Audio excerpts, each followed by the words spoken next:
Nərmini bəyənmirlər, Allah and olsun. Sizə gör necə gözəl modellər təqdim edəcəm. Buna baxın, geniş şəkildə.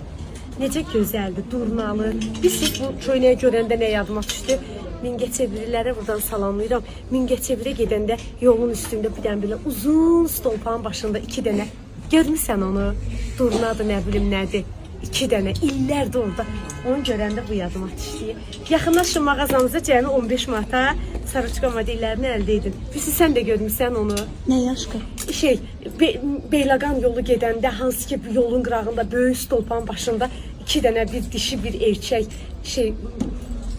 dimdiyi uzun adı nədir?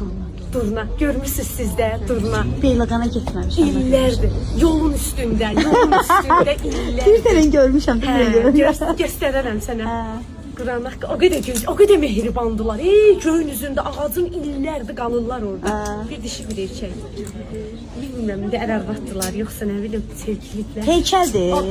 Canlı quşdur, 15 manata sarıçqa modelləri. Göstərəcəm sənə, yadıma salarsan. Sən nədir? Adam istəyir otursun, baxsın. Yaxınlaşın mağazamıza. Ay, bu köynəkdən quşa nöş keçdim mən. Yaxınlaşın, az köynəksə quş şəkli var idi, ona görə 15 manatdır hər biri. Şifon, atlas, rəngarəng, malyaj, güllü, çiçəkli, durnalı, quşdu, qaşdı, daş-qaşlı, zəri, kofta modellərimizin mədəni, abırlı, həyalı modellərimizin hamısını yaxınlaşın mağazamızda 15 manata əldə edin. Buna baxın, necə gözəl modellərdir.